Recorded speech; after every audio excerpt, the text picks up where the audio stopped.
Hey guys, it's Simon here with HobbiesofaMan. Once again, today we have another comic book review. Today we're looking at ThunderCats 12, and I'll have a little aside here at the beginning to talk about Silverhawks. And honestly, this was a pretty disappointing book, but ThunderCats 12 was pretty great. Let's talk about Silverhawks really quickly first, and then we'll move on to the ThunderCats story. Just because I don't want to make a dedicated video for this book, I don't think it deserves it, but I didn't want to just ignore it completely since it was relevant to ThunderCats in some way, right? So this is Silverhawks by Ed Brisson and Camabadias, who is an artist. And we have this Lucio Perillo cover, which is amazing. I really liked it. This would be an awesome poster. And that's really all the value that I find in this story, to be honest with you. So Ed Brisson did a great job writing. I think that the story is pretty well thought out. You know, this is a new version of Silverhawks. They're going to restart the team. The original team has grown old and has to do new things.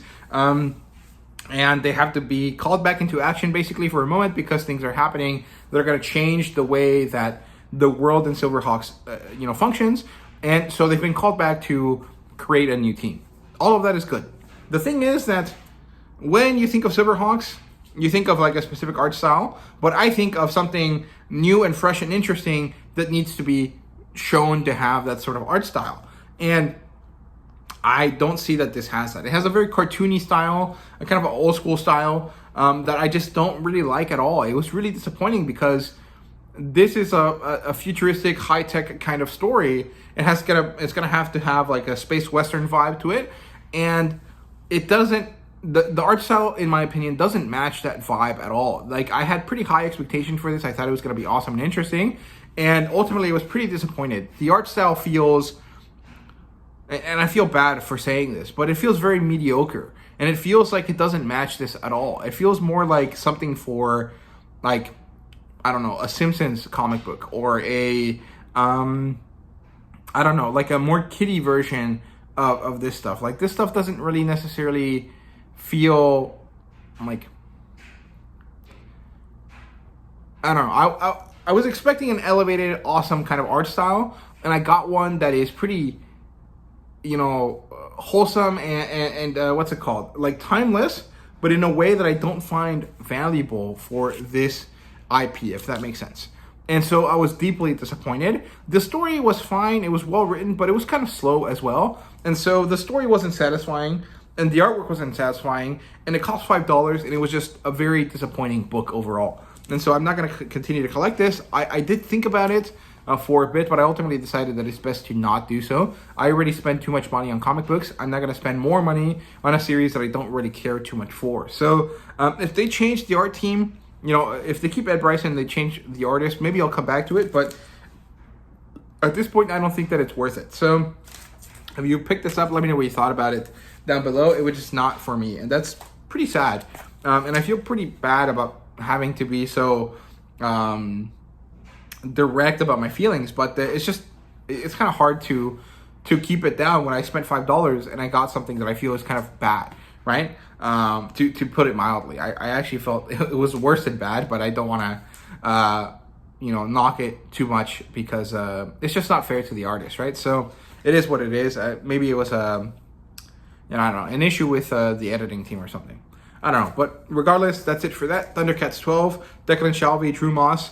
The title of the book is The Missing, and this is a great issue. So it opens up on 4 different locations. We have a voiceover. We see that the Thundercats are being hunted. They're being attacked. And then we zoom in on each of the locations. So Panthro is over the dunes heading for the Thunderium that he remembers from previous issues. We pick it up from the Vulture Men attack, if I remember correctly. Then it zooms in on Chitara and Tygra, who are sparring, but also kind of having this like romantic, flirty relationship as they spar. And it turns into foreplay, and then Tygra uses his invincibility to try to get the jump on her, and she immediately is like, if we're gonna use powers, I'll win, and she beats the shit out of him with her lightning fast attacks, right? Using her super speed. They fall to the floor, and then we have a bit of a fade to black sex scene for the characters, which is pretty cool. I like it. I think that it's nice that we're not shying away from adult kind of concepts in this story.